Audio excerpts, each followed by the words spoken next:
Hey, what's up, guys? I am Brian from Whisper Status 74, and this video is a follow-up or a thoughts video that I want us to discuss in the community about Value Electronics TV shootout that happened yesterday. That was streamed live from Spare Change's channel. Shane, if you haven't seen his channel, check out his channel.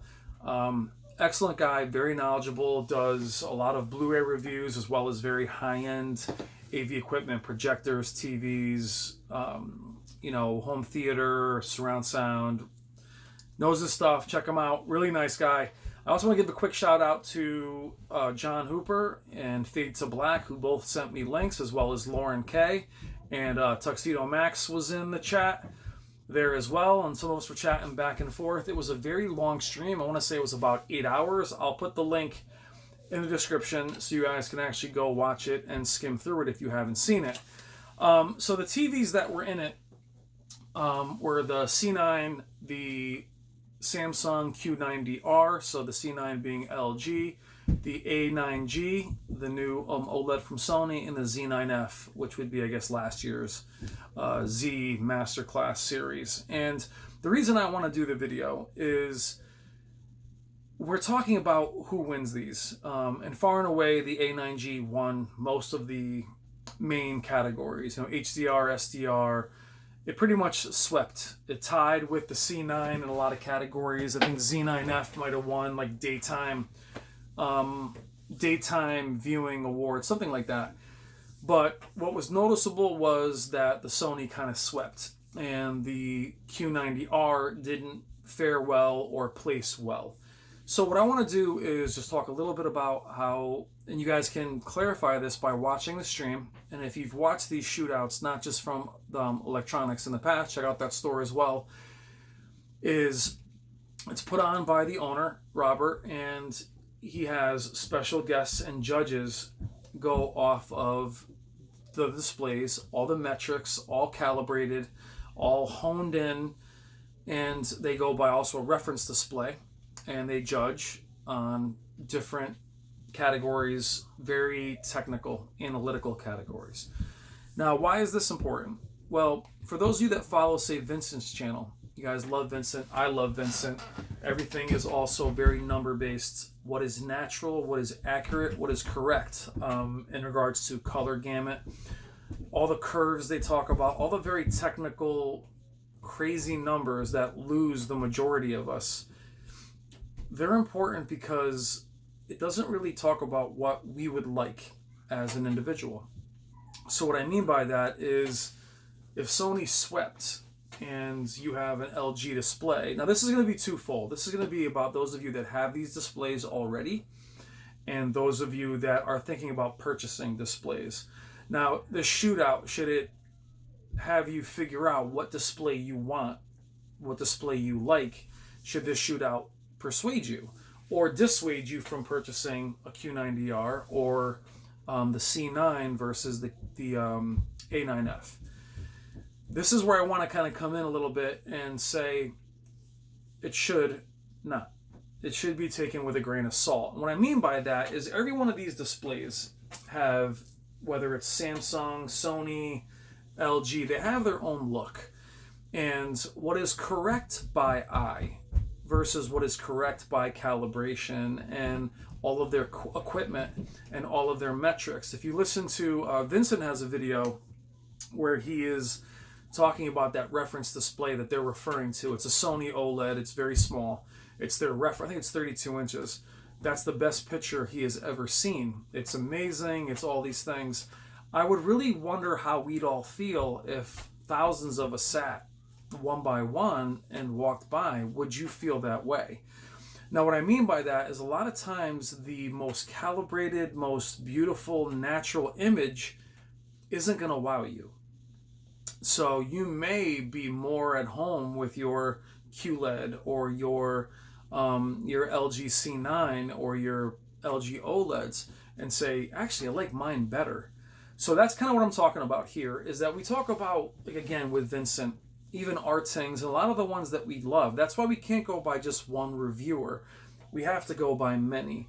Now, I'll make a quick comparison. Blu-ray.com is my favorite site for Blu-ray reviews. Now, they are cinemaphiles and they love things to look natural and accurate. And some of the best reviews they've given films I've bought. Boom. Perfect example is Godfather, Blu-ray. It's one of their highest rated, one of their best. Exorcist, some of those classic films, even some newer films they love. Well, they love cinema. They love grain. They love heavy grain. They love accurate. They love accurate colors. That doesn't help you if you like a vibrant, clean image. Do you see what I'm saying? Is that perception?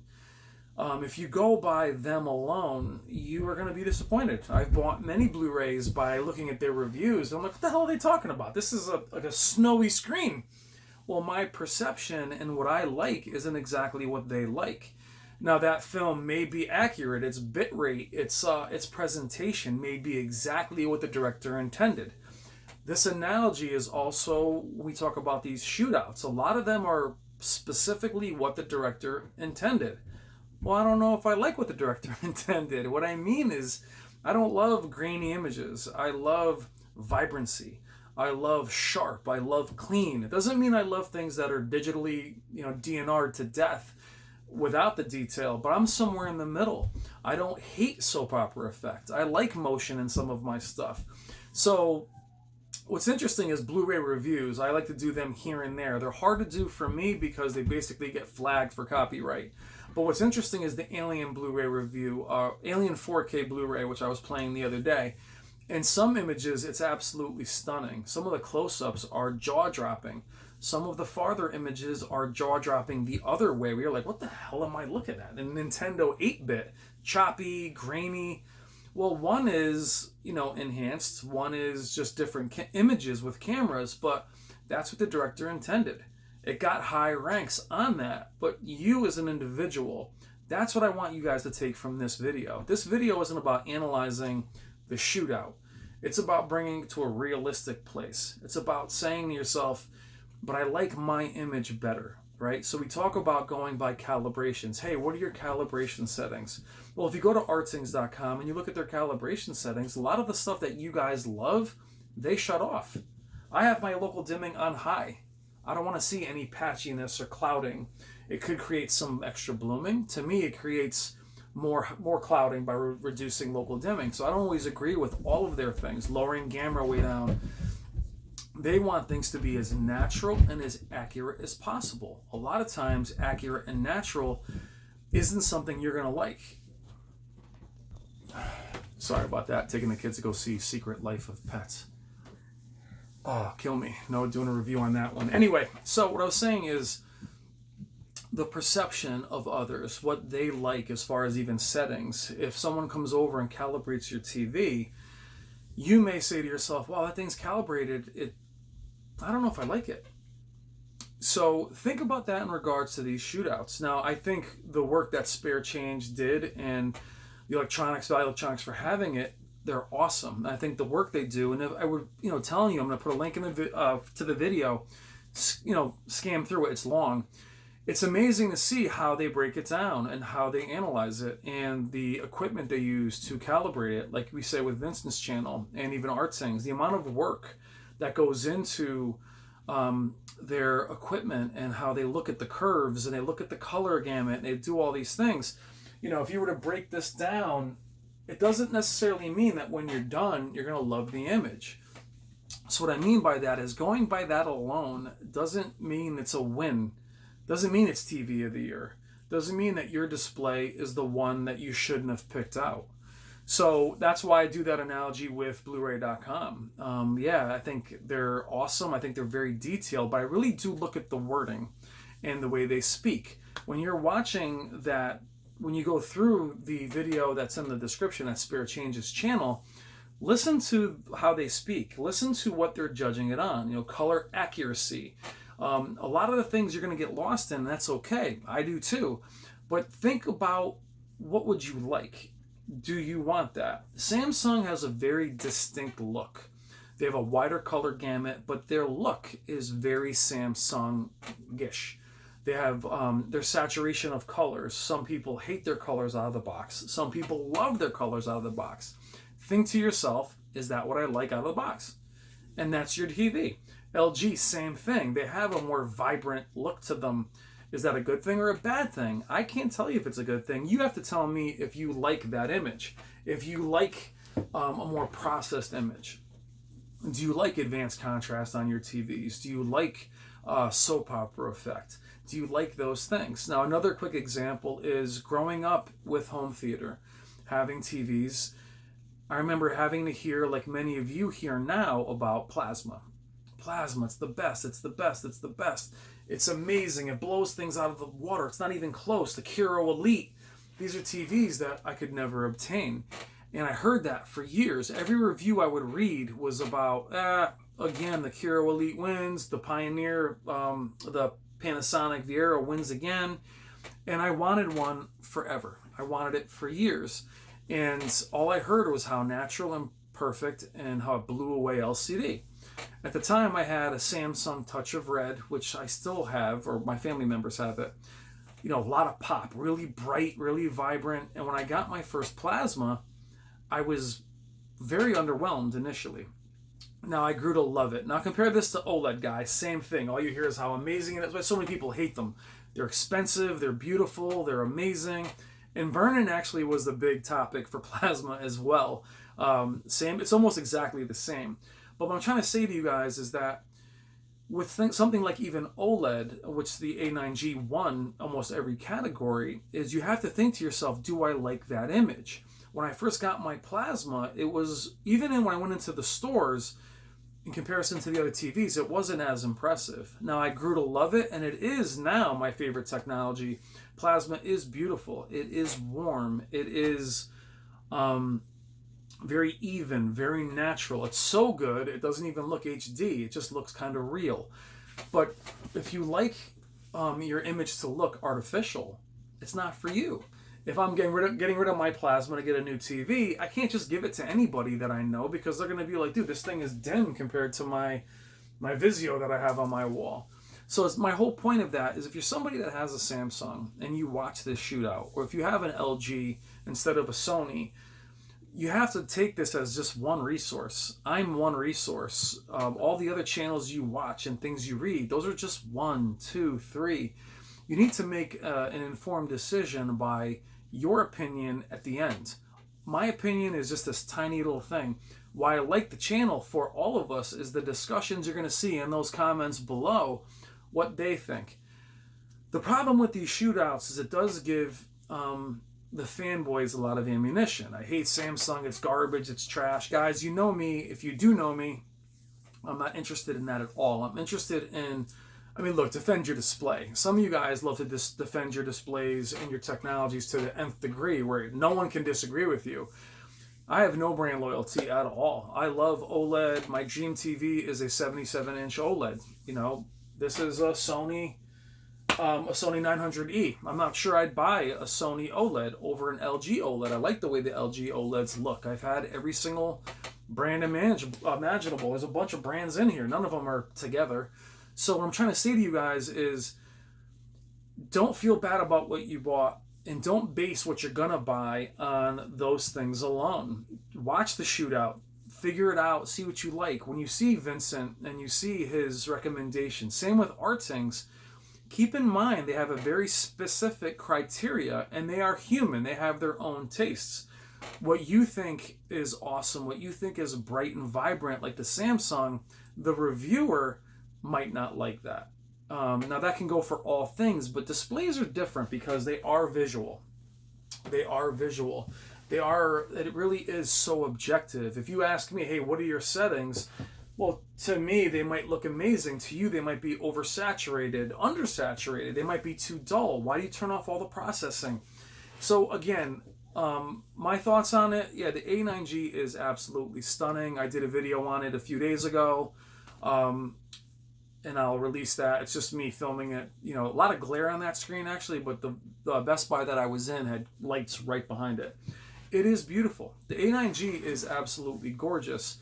Now, is it miles ahead of the AF8 and the AF9 and the LG models? I don't really see it that way. When I see an LG C9, a C8, they look as stunning. That's probably the worst thing about OLEDs, is they look pretty badass every year. I mean, the demos are incredible. They look amazing. The A9F is, or A9G is absolutely gorgeous. Do I see it as a huge jump past the A9F? Not really. I mean, I think it's still pretty awesome. But I wasn't, I guess my point is, I wasn't like, oh my God, give me this one, and then take it out of the store. The C9 I would still consider. Again, what kind of image do you like? Do you like a more vibrant, a brighter image? That would be better for the LG. Now, again, when you look at the metrics, those TVs were calibrated. Samsung's going to lose that battle every time in terms of their color accuracy. They have a wider color gamut, but is their color natural? That's not a knock on Samsung, but are they set up to fail based on the criteria? You know, I give them credit for having their display there. They went in there, even though they lost it. It doesn't mean that those of you that bought a Q8FN or a Q90R should feel like, oh crap, I got the wrong display. Very similar to what we said about the 8K E3 stuff. You have to tell me you love it. You can defend your displays all you want, and we may see that in the comments. And please keep things as civil as you possibly can. This community I'm so proud of is a civil, humble group. Don't bash each other's displays. Don't trash someone else who speaks up. But keep in mind, guys, it's what you like. So I can tell you, I can give you my opinion on what I would get. Doesn't necessarily mean you would like it. If I'm looking at a Quantum P Series X, I'm sure it will get annihilated in that shootout. I'm sure it would get blown out of the water as far as its accuracy and this and that. I don't care. Why? Because I like a bright, sharp, loud image. I like that. I was happy with my Samsung displays years ago. Other than some of the defects I had, the picture quality was awesome. I love their brightness. I love their ugly, delicious. Interesting. I love that kind of thing. Excuse me.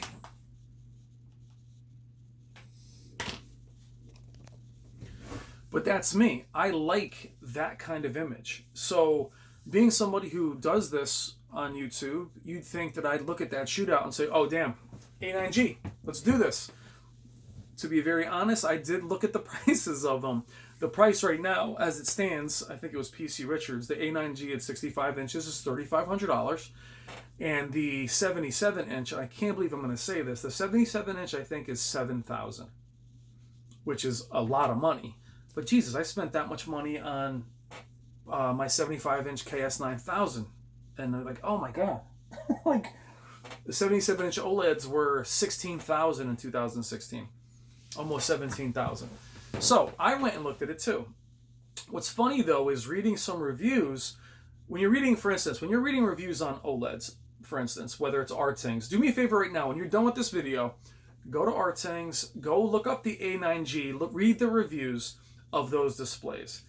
Now, even though Artings will give them, OLED stellar reviews, you have to read the summary. Don't look at the numbers, guys. Read the summaries, and you'll see there might be black crush in the image. There might be some banding. My R-Test unit crushed fine detail. Those are things you want to read, meaning that all displays, there's no display that's perfect. So that shootout, you say to yourself, oh, A9G, I'm grabbing one. Well, when I read the review on it, there are a few things that probably would bother me. So you have to go by, at the end of it all, what you like, what your taste is, what your passion is. Now, A9G at $7,000, that's a lot of money. I'd love to grab one. But I'm not gonna spend that kind of money on an OLED right now. I mean, they're beautiful. They're within reach for anybody. But if I was to choose between a 65-inch TV and a larger one, I would go with a larger, brighter picture. That's just me, though. I can't go down. I'm only going to go up as far as size. But again, guys, the whole point of the video is if you have a Samsung, if you have a C9, a C8, don't get down about the results of that. Also, don't make your purchase decisions on it. It's another great resource is that shootout. But keep in mind that those judges have their own tastes. If they're overly analytical, if they're like a Vincent, they're really into accurate. Accurate doesn't always mean looks better. I would love to see the results if the thousands of us sat in that room and said, I don't know if I like that. I like that one better. So you might be surprised. So again, keep in mind, guys, Take that with a grain of salt, like you're taking me with a grain of salt. Take everything with a grain of salt. Make an informed decision. Don't get down if you have a Samsung or if you have an LG. It's all about what you like. When you read these reviews, guys, don't just look at specific numbers. Read what's written, and you might find, hey, that might be something I don't like. I love LG. I love Sony. ABL, dimming the image, is something that would make me absolutely crazy. I would not enjoy that. The auto light dimmer, I wouldn't love that. Auto brightness, all auto brightness. That would make me nuts. That means it's a no-go for me. So know yourself, know your tastes, be proud of what you purchased, enjoy what you purchased. Don't let me or anybody else make you feel like you purchased the wrong thing. If you're sitting back and you like it and you love it, be confident in it. If you have a Samsung, if you have an LG, you have a Sony, you have a Vizio, TCL, whatever, enjoy what you have, guys. You guys work hard, be proud of it. Check out the shootout. Let me know what you think in the comments, but take it all with a grain of salt. Those judges are not you. I bet you we come up with different results if we were all sitting there together. Thank you so much, guys. I really appreciate each and every one of you. I will get back to your comments in the last 2 videos this weekend. I appreciate everybody who's new to the channel. TC Tom just said hello. If you're new to the channel, say hello. I'm Brian from Whisper Status 74, and I will talk to you soon. Take care. Oh, and stop by Spare Change and give Shane a look. Great channel. Take care.